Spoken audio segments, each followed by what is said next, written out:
Well, hey everyone, and welcome back to Get Your Geek On's Marvel Cinematic Universe Retrospective. I'm Robert, that's Aaron, and we're here to take you movie by movie through the MCU's Infinity Saga. We've got 23 movies over 11 years. Expect spoilers as we get into each movie, but we'll let you know whether we feel every movie is essential to the overall arc of the MCU. Think of this as your guide into getting into the MCU. There are a couple of filler movies out there. This week, not one of them, right? We're in April 2019, and the movie we're going to talk about today is Avengers Endgame. We made it. Finally here. We made it to not the last movie of the Infinity Saga, even though this is the Endgame. This is not the last review. We've got one more movie after this one. But first, we're going to get into this one. So we're finally at the biggest movie of all time, Avengers Endgame. Yeah. The movie returns the Russo brothers and basically every character the MCU has ever had. And it shattered box office records by bringing in $357 million opening weekend. For a little context, the original Avengers, which broke the record at the time in 2012, brought in just over $200 million. So this is $150 million more on opening weekend for Avengers Endgame. And then it was $2.8 billion over its run. It initially fell just short of the highest grossing movie of all time, which was Avatar. And then they re-released it about 2 months later with additional footage, which was a way that I was able to convince my wife to go back to the theaters. The additional footage wasn't even integrated into the movie. It was just put on at the end of the movie. It was like a couple of unfinished things. But I got to go back into theater, and that did eventually push this to the highest grossing movie of all time. So we're going to get into it. We're going to get right into the movie. Basically, if you haven't seen this movie, I don't know why you're watching these reviews, but I'm going to basically start, just hit the big stuff. Okay. So the movie starts with the Avengers who have failed to stop Thanos from wiping out half of all life. Their initial plan now after this is to attack him again. Captain Marvel has showed up, so they've got an extra heavy hitter. They're going to defeat him and use the stones to reverse what he did. But upon confronting him, Thanos reveals that he has used the stones to destroy the stones, reduce them to atom so that they would no longer serve as a temptation to himself. Thor goes for the head this time in revenge and kills Thanos. 5 years later. Man, in the theaters, that was nuts. Chills. Yeah. But here we go. 5 years later, Ant-Man emerges from the quantum realm where he has only experienced 5 hours. And so he's able to convince Steve and Natasha that maybe there's a chance to time travel, and maybe they'll be able to fix things. So they end up going to recruit Tony after a little bit of, I'm not going to do this. He decides, yes, he's going to help them. And the team agrees to basically go back in time to retrieve the stones and then return to their own timeline where they will bring everyone back by using the stones. Right? But easy. On the way, in their little time missions that they go on, Nebula is captured and is replaced with the 2014 version of Nebula, who is loyal to Thanos. That version actually brings Thanos into the present timeline, the 5 years later timeline, and they have a giant epic battle over the stones, and basically it comes down to Thanos and Iron Man, and who's going to get the stones. Iron Man makes the ultimate sacrifice play, snaps his fingers, knowing that it will cost him his life, and he wipes out Thanos' armor, but he does does die from the effort. So that's the movie. Obviously, this is a long movie, and there's a lot of stuff in it, and we're going to get into it. The thing is, we're not going to talk about whether this movie is essential. Of course it is. Public expectations, I think the box office speaks for itself, right? Yeah, so I don't think we really need to get into that. Personal expectations, I assume, Captain America has a line in this movie, which is whatever it takes. And I feel like that was my feeling on this movie. I'm going to see this, whatever it takes. Yeah, that is true. So I feel like we were probably on the same page there. So we're just going to get right into the movie. first experience and this time, was there a lot of difference? It's been about a year. Yeah. So is there a big change in how you view this movie, or is it about the same? About the same, I would say. I mean, I saw like you said, whatever it takes to get to watch the movie. Mm-hmm. I saw it, and my kid's gonna watch this one day. Be like, really, Dad? I watched it because he was working overnight at the time. Yeah. I watched it like that morning when I got out because I get off at 6 a.m. Yeah. And Perfect. I asked my mom. I was like, hey, I'm gonna go see this by myself. If you come or not, do you want to come? Yeah. She's like, there's not gonna be anybody there. Perfect. She likes it like that. Like she doesn't like crowded That's theaters. great. So I was one of the first ones to see it that morning. Yeah. I think there was like maybe 30 people in the whole thing with us. Nice. So I saw it like that. I loved it. By the way. I mean, I saw it preview night, like the Thursday night opening. I was there at, like the 7 p.m. showing, like one of the earliest ones. I was there with a group of people. I mean, the theater was packed. Oh, I bet. It was crowded. I remember all of that, like how it looked. Yeah, it was amazing. Yeah. It was it was an incredible movie, and to get this movie, and again, I think that the original Avengers movie is really what sparked my love of superheroes. Even though I loved superheroes as a kid, like it was that movie where I went, oh my gosh, this is possible. Like I can still be a fanboy at, age 25 or whatever. Like, that was something that I didn't know that could still be in existence. So 10 plus years later, this is 11 years later that this movie comes out and is everything that I wanted it to be.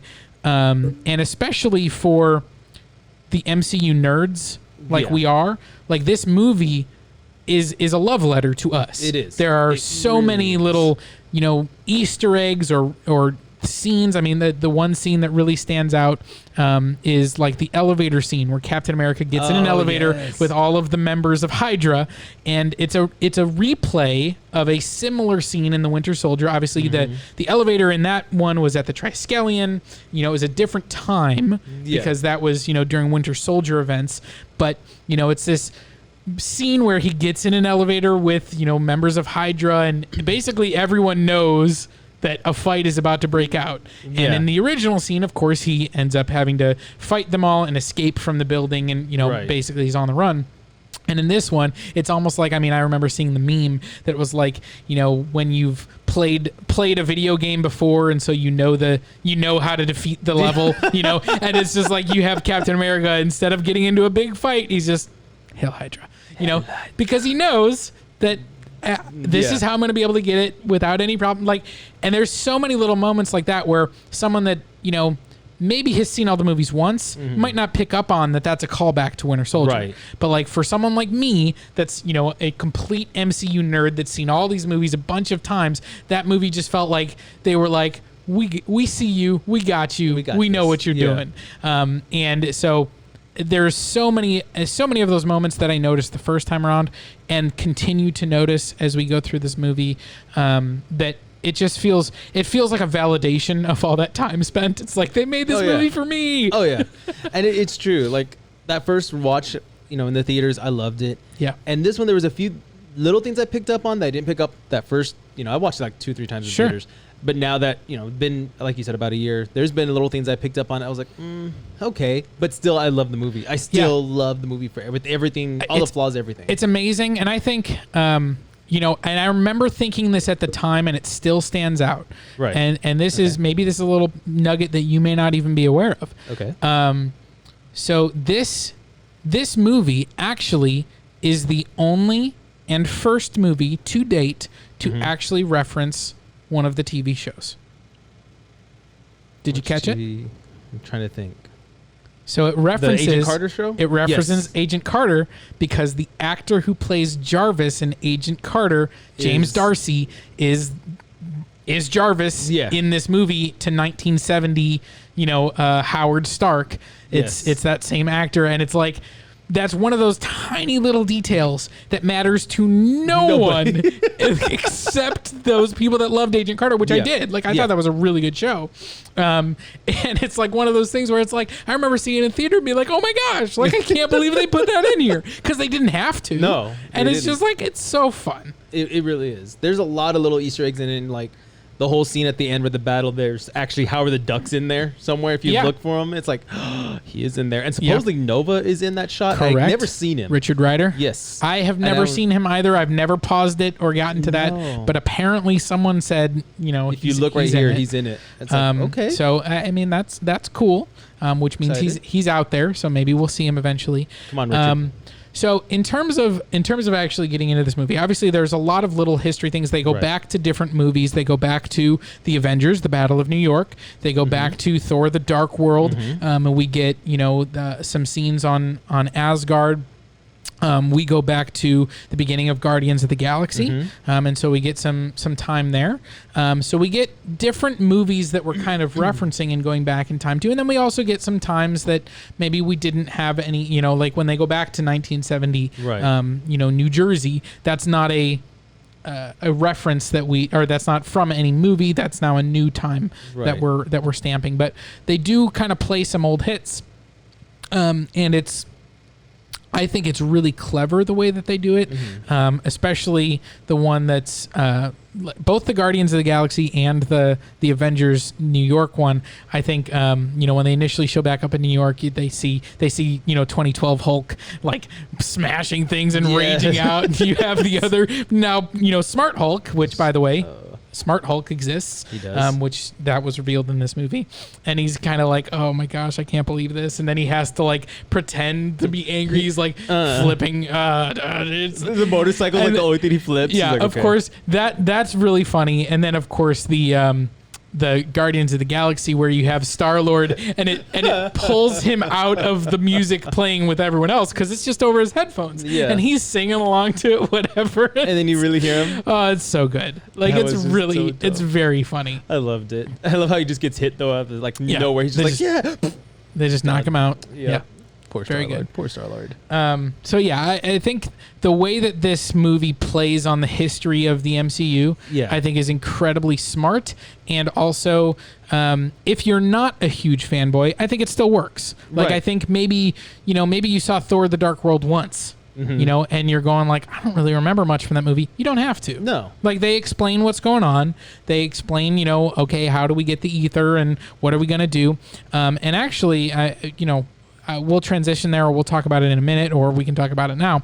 I think there's a lot of emotion in this movie. Oh, there's a lot. And one of the most powerful emotional scenes to me happens on Asgard, between Thor and his mother, Renee Russo, Frigga, who, of course, in that movie gets killed. In the Dark World gets killed. And so, he hasn't been able to talk to her in the timeline of this movie about 10 years, roughly, because that was like 2013 is roughly when that happened. And then of course the events of Infinity War were 2018, and now we're on a 5-year jump, so it's 2023 in our prime timeline, which means it's been about 10 years since he's been able to talk to his mom.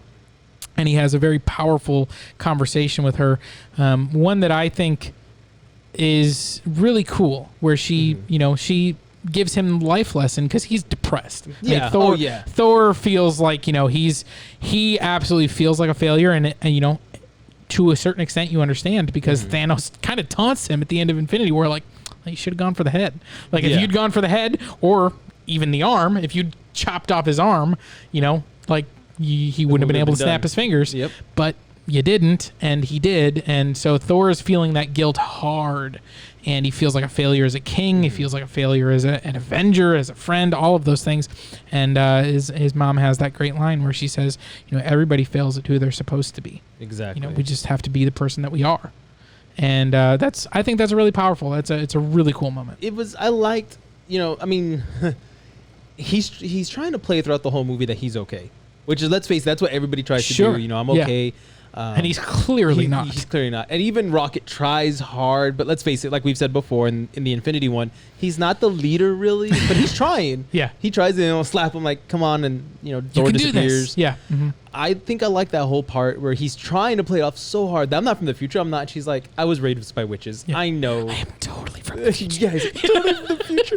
And it's like, first of all, come on, dude. Really, you're huge beard, you're chubby all of a sudden. Yeah. Come on, she knows. You're not going to be able to play this off. Yeah. So I love that he still tried. I think it was cute because it's one of those like, And I again, with what's going on right now, I don't want to get into politics too much, but I like the fact that he finally broke down and was like, I need help. Yeah. And I think, like you said, that was probably the lesson Thor needed. Mm-hmm. And then I liked at the end that he goes for the hammer again because he wants to make sure he needs that knowledge that he is worthy still. And the hammer still comes. I love how she's like, just wait. It sometimes takes a second. Sometimes there's there's a little bit of innuendo there. Yeah, sometimes it takes a second. I'm still worthy. Yes. Yes.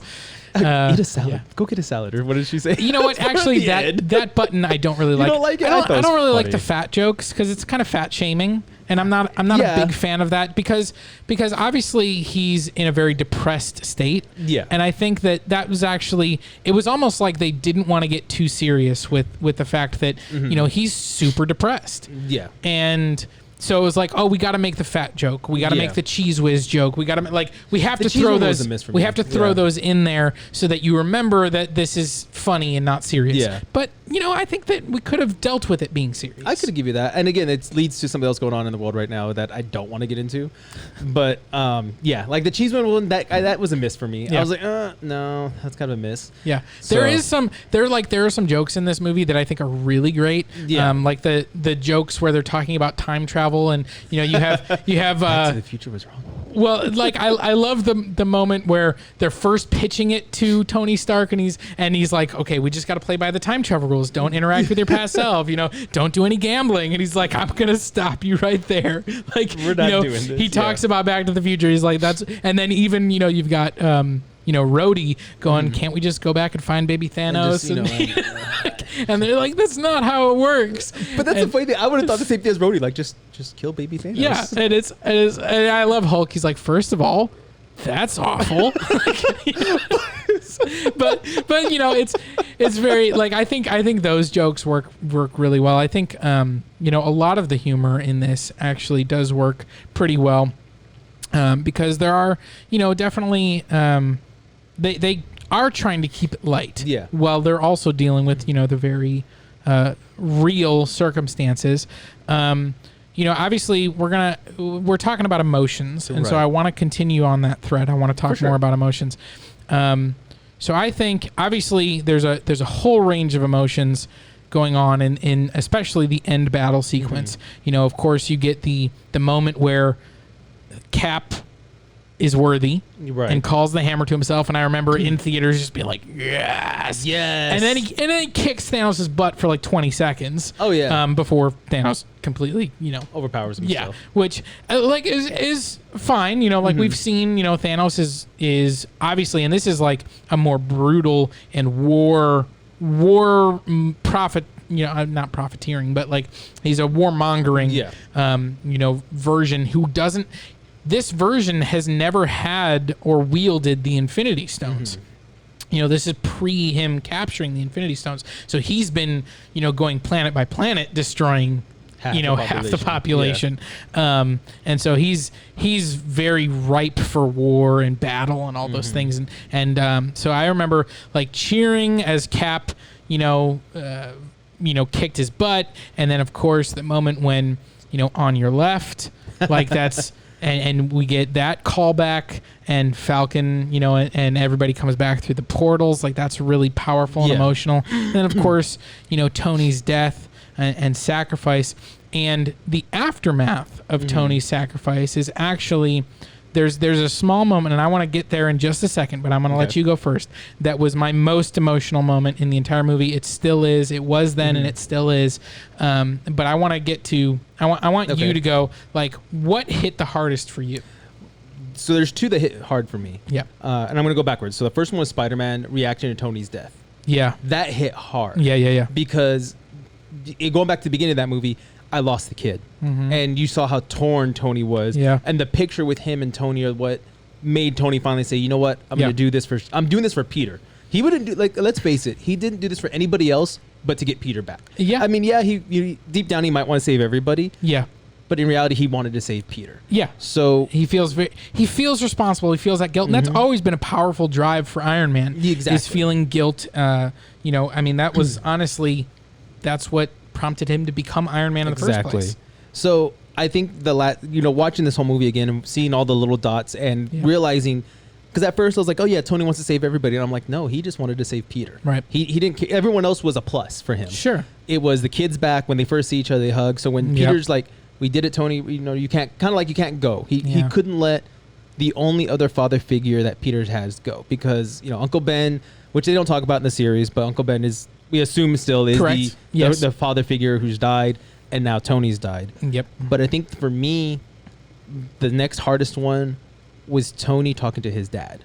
For me, because that last conversation. Yes, that last conversation, because it ties back to Captain America: Civil War, where he's talking about the holographic technology, where he's like able to, their therapeutic technology or something. Where he wants be able to talk to his parents one last time, kind of thing. And it came back. It circled back around. He gets to see his dad, and I could only imagine putting myself in those shoes, like seeing your dad after 15 years or so. 20 years, because he was a kid when he died. He would have been a teenager, because it was like 1991. That's the famous date from Civil War. Oh, that's right. December 19 or whatever it is, 1991. So 30 years almost at this point. 32 years because of the 5-year jump, roughly. Yeah. So about 32 years since he's even seen his dad or spoken to his dad. So it's like, that to me was a powerful one, because like, what do you say after 30 years? And you can't tell him you're his son. So how do you get the wisdom that you want without bringing it up? And I liked how it did play around, because he did say, I hope it is a daughter, because then he's going to end up like me. And it's like, oh, so then you realize that his dad was wanting him to be like him, but at the same time not, because he didn't want him to start becoming what he was. Well, it's almost like what Tony says to Spider-Man, which is, I wanted you to be better than me. Exactly. In Homecoming, it's very similar. It's you kind of get that legacy of the Stark men. Yeah. And it was such a powerful moment, because it was, for me at least, I lost my father when I was young, so it'd be cool to get that, even if I couldn't tell him, hey, I'm your kid, like, just to have that conversation, I guess, one last time. Yeah. And then to be able to hug his dad. Like, he's been wanting to do that for 30 years, you know? So it's like, damn, like, you get to hug him one more time. And then the look on Howard at the end, like, something, he seems familiar. Yeah, and it gives you that one little hint that maybe he knows something. Maybe Howard doesn't know this is his son, but he knows something. I'm connected to this man somehow. Yeah. So I loved how that whole scene played out, and I think it was a beautiful scene. Yeah. So the Tony death scene is really powerful, because you get that Peter reaction to it. You get Rhodey that's right there, and then Pepper. Of course Pepper, and I think that's a great finishing moment with Pepper, because when he's trying to decide what to do, he's basically saying, like, I don't have to do this. I could, even though I've cracked the technology, I could bury it. We could never do this, because we've got our little family. We've got our daughter. We don't have to worry about, I don't have to do this. We could go to bed. And she has that great line. She says, would you be able to rest? And then at the end, when he's died, she's saying, you can go now. You can rest now. You can go. You can rest now. Okay, so after the Tony death scene, the part that really gets me is actually, there's the funeral scene, and we get like the hologram of him kind of talking, and he does the "Love You 3000," which is great as well. Yes. But it's none of that. Okay. It's the final moment there where Happy is talking to his daughter, and she says that she's hungry. And he's like, what do you want? And she says, a cheeseburger. And he has that moment where it's, your dad liked cheeseburgers. And again, I feel like this movie just rewards you. Right. And, like in the first Iron Man, 2008, Iron Man escapes from captivity. Yeah. And he's back, in America. And he says, there's, I only want two things. I want, a press conference and an American cheeseburger. Yep. And so, like, that moment where Happy says your dad liked cheeseburgers, and he's choking up because he's remembering that. Yeah. He's remembering that was the moment that he got Tony back from the dead. Yeah. Yeah. And now he's got this little girl who's kind of oblivious. Like, she understands something's changed, but she's like 4 or 5. She doesn't really understand. Right. And so she's just like, and like he even says, like, I'll get you all the cheeseburgers you want. And she's like, okay. Like, Yeah. like it doesn't really register with her. Right. And it's like all of that in my brain as I was watching this. I was like, oh my God. I want to know. Like, it's like, he did love cheeseburgers. Like, I think, I'm pretty sure I cried at that moment in the theater. I want to know because Jon Favreau, don't get me wrong, he's a good actor. Yeah. And he's an amazing director. I want to know if it was possibly ad-libbed or what, because he really does look like he almost chokes up. Yeah. And I'm like, either you are like being the best actor in the world right here, and don't get me wrong, again, not Yeah, that he's a bad actor. he's very good. Yeah. Very good. But that moment, it felt almost like it was ad-libbed, because it was like, yeah, like, or either you're really good, Jon Favreau, and I commend you for those 30 seconds to a minute. It's so good. Or if that was ad-lib, that was amazing, because I feel like even Jon Favreau remembers that line, like his himself. Yeah.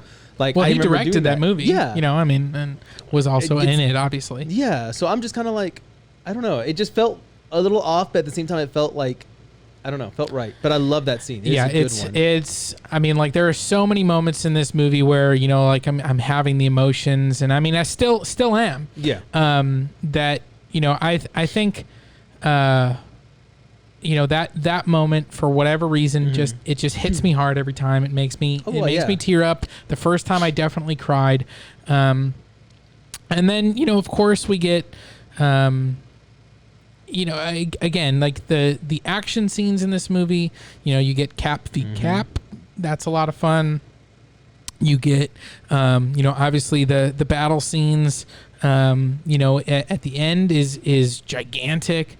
But even like the opening scene where they show up to kind of kill Thanos, like the way that they stage that action with like Hulkbuster coming from out of the ground, and you know, Captain Marvel and Thanos, you know, just flies in and chops his arm off, you know, because they think he's still got the active you gotta gauntlet. go in hard. And so like all of that, like it's really cool action. You know, the hammer moment, I know we already talked about it where Cap gets it, but that Thor where I knew it. It's so good. And obviously they play on it in the middle of the battle when they, you know, they're standing next to each other, and you know, Stormbreaker comes to Cap, and Thanos or Thor has Mjolnir, and he's like, no, you take the little one. No, you get the little one. And he throws it over. Dude, there's so many little scenes like that I loved. I mean, and the one thing I love it, now that I watched it a couple times, I'm kind of in with it, but I still love it. Yeah. The line I've been waiting for since Captain Avengers America Assemble? came. Yes, but it's Avengers Assemble. I'm like, no, yell it too, please. Yeah, he Why says it didn't very you quietly. yell?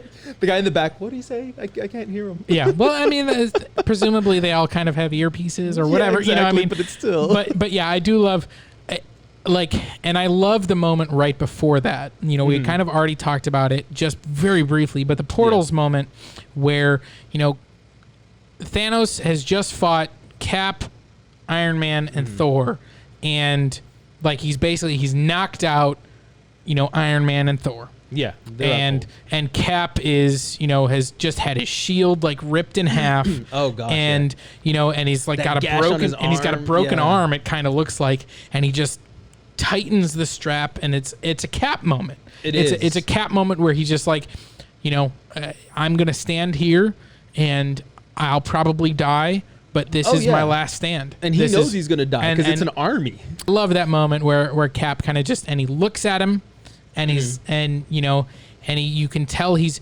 resolved that he's going to fight to the last breath, but he also knows this is going to be the last breath. Yeah. And then you get that kind of static crackle, and it's on your left. I want to know, did he make everybody wait till he could get on the left? Well, again, it's another great callback. It is. Because that's how we're introduced to that character in The Winter Soldier. I believe those are the first and last words spoken, because they're running at the beginning, and Cap is, you know, on your left as he's passing him, and he, you know, don't you say it, don't you say it. And then of course at the end of the movie, Cap wakes up in the hospital and says, on your left, and you get that little Falcon smile. So obviously that's it's a connection between the two of them. That, you know, and so it's a great moment of Falcon saying on your left, and then, you know, and Cap kind of realizes, because they've already snapped at this point. He knows they're going to come someday. And so he kind of realizes here they come. Yeah. And, and just him watching. And of course, Black Panther is, I believe, the first one to show up. Black Panther, his sister, and the guard. Yeah, they walk out, and then you get, everybody from Titan. So you get the Guardians, and then Spider-Man swings in. And I remember, again, that was just like that was the biggest, when Spider-Man died in Infinity War, that was the biggest, like, emotional one of that. When he showed up, that was the biggest cheer in my theater. Oh yeah, was Spider-Man's back. Oh yeah, which again we knew he was coming, but yeah, he swings in, and it's an awesome moment. It is, and I love the joke. Where does Spider-Man web? Where do they go when he shoots? Because he just shoot off, and it's like where is he swinging from? It doesn't matter. Like that planet's okay. Well, he was swinging off of a big rock or something in there, and he swings in. It doesn't matter. I love it. You never know where it hits. And it's just that so fun music is great. Dun dun dun dun dun dun dun dun dun dun, and you get that Avengers. Assemble. Yeah, and dude, I love it. And then Thor just screaming. And then just like the attack, that everybody comes together. I love the Scarlet Witch moment, where she, you took everything from me. I don't even know who you are. You will, and she is about to kill him basically on her own until he rains fire. They rain fire, and then of course Captain Marvel comes back, and shows up and also, is going toe-to-toe with Thanos up until he uses the Power Stone on her. Knocks her out. And, again, like there's just a lot of really cool fighting in this movie, and a lot of really cool things at the end, and the way they're kind of playing keep away with the gauntlet, and, everybody's got it. And, Spider-Man's was the fun. Spider-Man is, activate instant kill, like... And he's just in a little fetal position as they're all trying to die around him. And I even love, again, another callback, the moment where Black Panther, Hawkeye's got the glove, and he's, Clint, give it to me, and it's a callback again to Civil War, where they're fighting on the battlefield, and he's like, we haven't met yet. I'm Clint. I don't care. Yeah. And so it's like. He does care. He knows who Clint is. He likes me. I like that. Yeah. Like it's another cool callback. And then right after that, where Captain America throws the hammer at Queens. He calls him Queens because he remembers he said Queens, heads up. Queens. Yep. Yeah. I like that part too because like you said, it's all these little callbacks. He throws the hammer. Spider-Man flies off. We get the part with him and Valkyrie, and then he meets Captain Marvel at this point while he's in like a little fetal position. Hey, Peter Parker. Yeah. That was a good scene. I like that scene that we finally... I know other people bashed it, but I actually liked all the females coming right there because it's like we don't get a lot of screen time with the females fighting. Like it's super cool, but it stood out to me the first time I saw it, and it still stands out to me like, what the heck is Mantis doing there? Like, what is she gonna do? I don't understand. She's gonna touch one of them to fall asleep. To fall asleep on the field. Like, but everybody else, it's super cool. The line is weird because because Spider-Man says, "I don't know how you're gonna get it through all that." Did you not see her literally just fly through Thanos' ship? Like, I'm pretty sure she could do it. But that's a good point. It's to set up the she's not alone, like kind of thing. Like it's okay, but it's a weird line. Look, he was knocked out for 30 seconds because he just fell from the sky. Yeah, the laser. He didn't see what happened. No, he's like. Man, the whole ship just blew up. Oh, hey, there's person here. Okay, like cool. that's all. Yeah. He's also supposed to be a kid, so come on. I gotcha. So yeah, I think that's really cool. Obviously, this is the final movie supposedly for both Iron Man and Captain America, for Robert Downey Jr. and Chris Evans, and we get really nice closures to their arcs, especially Tony, his arc reactor. Right. Hey-o. Terrible. Thank you. So I wanted to talk about their two arcs, because they're kind of obviously you have Captain America. His arc begins with. He's the selfless hero. He's the one that will make the sacrifice play. He will sacrifice his own personal life for the good of everyone else. Right. That's where his character begins. And at the end of this movie, he, chooses to go get some of that life Tony was talking about. He chooses to live his life and not be an Avenger, at least not in our current timeline anymore. He gets back to the girl of his dreams. And then with Tony, his arc is, even as he's become a superhero, he's still going to be the one that's, selfish. He's going to be the one that's, and even in this movie, he kind of has that line where he says, recover what we lost. I hope so. Keep what we what we have, I have to, at all Exactly. costs. So he's still at that moment, he's not willing to sacrifice what he's gained. Right. And we finally get that moment where he knows, and Doctor Strange, this is our one out of whatever it was, 14 million or 11 million 14 or million, something. whatever it was. This is our one chance, Right. and Tony is able to make the choice, and he knows what's going to happen. As he gets the stones, he knows what that means, but he makes the choice. He makes the sacrifice play again, calling back to the original argument between him and Steve in the Avengers. Lay down on the wire, right? And he does. Yeah. He makes the sacrifice play, and so the completion of their arcs, I think, is really cool. The way that they were able to do it in this movie. And I wanted to ask you, did you feel like they did both of them really well? Did you feel like they dropped the ball anywhere? What are you feeling? So I honestly don't get the line why he tells Falcon, "I don't want to talk about her to you," kind of thing. I didn't get that.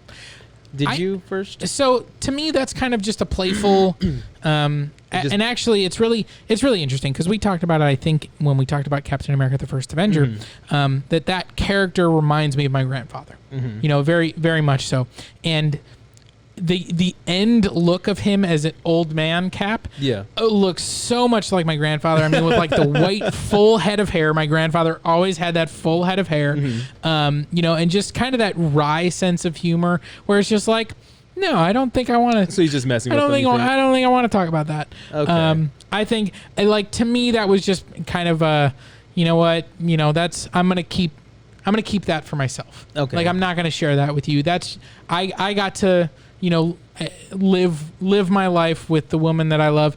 And I guess you could say that they keep that open, that maybe that wasn't Peggy. Maybe she did marry someone else. He went back and he got his one last dance. Yeah. But maybe it wasn't Peggy. So maybe they're leaving that door open. I don't think so. No.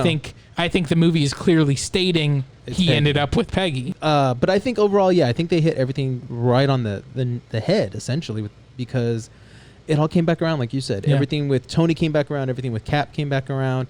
I mean, everybody's storyline is coming back around. Yeah. I did like that even the little boy from Iron Man 3 is at the funeral to help close it. Honestly, I liked it. It felt weird even at the time watching it in theaters. I was like, First time, yeah. Like, I was like, who the heck is that? And I had to go after the movie, and it was like, oh, it's the kid from Iron Man 3. And it's like, but why? Like, I understand why he would be at the funeral, but why are we showing him? Like, See, it's just like, it doesn't matter. Oh, does this movie have any flaws to you? Is there anything that when you watch it, you go, nah, I don't really like that? I mean, the time thing is a little off because I don't understand how you can kill old Nebula and still be okay. Because to me, kill old Nebula, future Nebula should die or fade away too. Yeah, I mean, again, you're stuck in the Back to the Future. Yeah, that's where I get lost in that part. It's not that it's old Nebula. It's different dimension Nebula. Yeah, exactly. Like those are different timelines. Which the Ancient One kind of comments, that's where people always had the issue with time. But I feel like if you this rewatch, it's like there's a throwaway line here, there's a line here, and then I always go back to Doctor Who. Wibbly wobbly, timey wimey. Absolutely. It's the truth to me. Don't worry about it. So, by the way, every time travel movie is language. Okay? Because it doesn't exist. It doesn't. So you can make up whatever rules and laws you want, and it's okay. Absolutely. So, I mean, to be honest, I didn't have any huge flaws that stuck out to me. There were a couple of scenes okay, I can live with that. The scene where we're introduced to Smart Hulk is a scene where I go, do I really need this? I think the first time you watch it, you kind of need it because there's some exposition in there. But now watching it, I'm going, I could kind of fast forward this scene. I don't need this scene anymore. Paul Rudd too though is in that scene too with the at breakfast with the Smart Hulk and that's another one of those jokes, the humor of here, you want a picture with me with Ant-Man, and it's no, that's, we don't need to tell this joke. No. And then it goes on. Yeah, I agree. Too long. And I do obviously the joke that, it's like there's, all of this was dependent on a rat running across a little. And I'm like, on the one hand, I go like, yeah, but I mean, how many of those 14 million scenarios did that rat not press the right button? Like, you got to wonder, like, okay, so in 100 million of them, the rat touched the right button. Right. And then in 99 million of those, Tony Stark decided not to help. And so in only 1 million did he decide to, like, it's like you get down to it. And that, I agree. Like, it's like finally the one where everything went right. Exactly. And I think that's what also, because people said that too. They're like, oh man, that dang rat, why do we need that? I was like, because it's the one in literally 14 million shot. Right. Exactly. That rat hits the right button, like you said, and then all the dominoes fall right where they need to. Yep. And that's the whole point of the whole movie. It's that 1 in 14 million, whatever it was, chance, or 11 million. So just live with it. Like, deal with it, because they've already explained there's another, like you just said, a million other things that could have gone wrong. Yeah. So yeah, I don't really have any major flaws with this movie. I think, I was actually going into it. It's been about a year since I've seen this movie. I'd seen it a few times in theaters, and I had seen parts of it since then, but I hadn't really revisited the whole movie because it's a big movie, it's like watch it together with Infinity War kind of thing. So I hadn't gone, and I was kind of going back to it and being like, okay, I remember that I loved this movie, and I remember that I thought this movie was amazing, but it's probably not going to hold up. Like, that's kind of how I went into watching it. And then I watched it and I was like, nope, it holds up. Like, this movie's really so good. Does. I love it all. I love every moment of it. I think one of my favorite scenes is the 5-year gap happens, the jump happens, and Cap is sitting there basically having like a meeting with people and showing that normal people, normal people are being affected. Because let's face it, throughout most of these movies, we really, except like with Captain America Civil War, maybe like 1 or 2 other movies off the top of my head, I'm not going to name them. Yeah, that we see the civilians being affected, right? Instead of it just the villains affected. Oh, I'm the villain because you did this. Right. Age of Ultron was another one that did that. Ultron, Civil War for sure. But I mean, let's face it, there's not very many movies where the civilian is like, correct, I was impacted, I got hurt, and I'm not going to become a supervillain. And I like that there's like 3 or 4 of them that just sitting there with Cap and talking. Yeah, and one of the people in the support group is, I believe, is that one of the Russos? Jim Sterling. Oh. Well, one of the Russos is there, but also Jim Sterling is part of that group as well, and he's a famous comic book writer. That's right. I knew I recognized that name. And so he's actually one of the people in the support group as well. That and so it's kind of cool, and you get that little, I mean, there's obviously. Like, this movie, and this movie's so smart. It is. Because you get, like, all of these characters, and they're being themselves. Mm-hmm. Like, you're getting, Ant-Man is Ant-Man. He's the same Ant-Man that we've been introduced to before. And so I love that moment where, right before they do their time travel, you get that Captain America, speech where he's like doing this whole thing, like, this is the fight of our lives, and like whatever it takes and all that stuff, and you get Paul Rudd being like, oh, he's really good at that. Yeah, like, him and Rocket are like, wow, yeah. Cool. It's like, wow, that's really inspiring. I love when you say that, because one of the things I laughed at a little too hard, I always think, is where they're putting the gem or the stones inside Tony's gauntlet, and then Rocket's like, he just jump, and I'm like, that's a Rocket thing too. But I laugh so hard. I probably laughed too hard at that scene, because I'm like, I would do that. That would be me. That's good. And I do, I was switching off from the humor back to one of those things that you kind of only notice on rewatches is right before they go into their time heist and they go back to their missions, they're kind of going around the circle, and they're, everybody's getting ready, and you get that moment of Black Widow. She says, "See you in a minute." Yeah. And and that's the last line before they go through time. And then, of course, we haven't talked about it. Yeah. That moment that her and Hawkeye end up in Vormir, and she dies. She sacrifices herself so that he can return to his family. And it's one of those, like, she didn't get to see them in a minute, and that was her family. They talk about that multiple times. Yeah. And I think that's another one of the things that people have talked about. They're like, well, does it really count if you sacrifice yourself? Well, it does, because every line he's always said is, you have to lose that which you love. He doesn't say you have to kill that which you love. Yeah. Obviously for Thanos, that was the only way, is he had to kill Gamora, because Gamora was not going to jump off by herself. Nope. But that they don't say you have to kill the person that you love. They say you have to lose what you love. Let's get into our final thoughts. Yes. I think that this movie, it's only been a year, but I think it holds up really well. I think it still looks amazing. The only minor flaw that I have is I think this version of Thanos at times doesn't look quite as good as the one in Infinity War. Something's up with him on that. It's a little bit like the digital effects team just didn't work as hard, or they didn't take as much time to get him looking as good as he looked in Infinity War, because in Infinity War it was amazing. Yeah. And in this it's really good. I think it's just one small step down. I think it's the shadowing too. But other than that, I don't really have any flaws with this. I think this movie's fantastic. I think it's a perfect culmination of everything that we built to. It's got all of those rewarding moments if you're the super fan, where it's going to reward you for watching Winter Soldier over and over again. Yeah. It's going to reward you for watching the Avengers over and over again. It's even got that hilarious moment where Loki impersonates Cap by going, "I'm going to coordinate search and rescue." And again, that's a callback to Thor: The Dark World, where Loki impersonates Captain America and is walking around going, "I can feel the righteousness flowing through me." So even that small moment that's totally played for a joke and doesn't have to be a callback, right, is a callback. It ends up being one. And you have, that Cap of that timeline going, when he sees new Cap, he's going, "I found Loki," because he thinks he's impersonating him.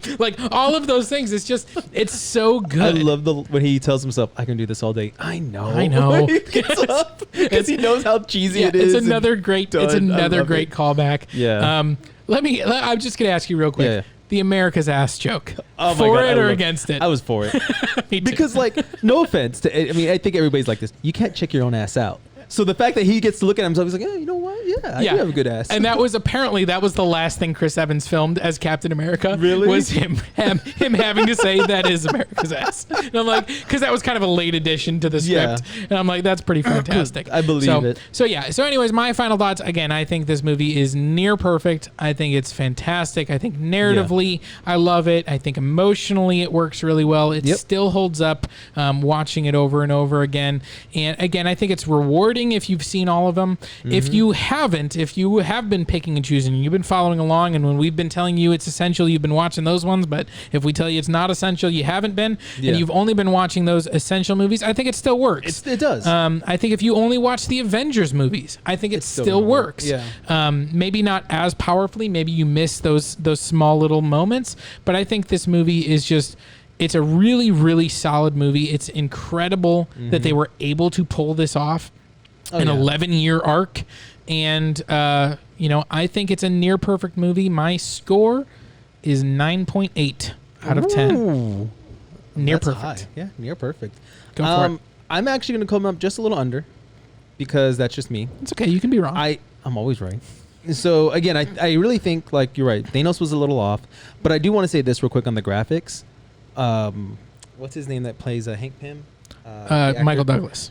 He looked perfect for the 1970 version. Yes, even my mom was watching it when I was watching it, and she goes, "Oh my gosh, he looks like from the movie, whatever movie it was, from in the 70s or 80s." And she's Romancing the Stone. Yes, that was it. She's like, he looks just like he did back then. And I'm like, that's when you nailed it, when you can go back 50 years or so and see that movie again. So kudos to the team who had to do that. That's amazing. But like you said, Thanos does look off to me. There were a few other little graphic things I was like, okay. I give it a 9.5. Just because, again, I'm not going to let anything beat Spider-Man, first of all. I'm just going to flat out say it. Nothing beats Spider-Man, because that's going to be higher. Thanos beat Spider-Man. Shut up. We don't ever talk about that. So, I would say 9.5, but the symbiote. This is beat Spider-Man. Look, it didn't beat him because he beat it. He overcame Venom. Eventually. So, but I agree with you. It's a near perfect movie. I mean, yes, and again, you can sit here, and I'm sure there's people that nitpick every little thing. Sure. But again, there's going to be enough throwaway lines that go away. We don't care. We don't like you. And guess what? We love these movies. Yep, we sure do. So, anyways, those are our thoughts on Avengers Endgame. Thank you for joining us on this journey. We have one movie left, because even though this was the Endgame, There's wasn't the end aftermath. movie. Yeah. Right? There's You still one got more the movie, fallout. Spider-Man Far From Home, where we deal with a little bit of, the 5 years later. And we also just get another slice of Spider-Man's life.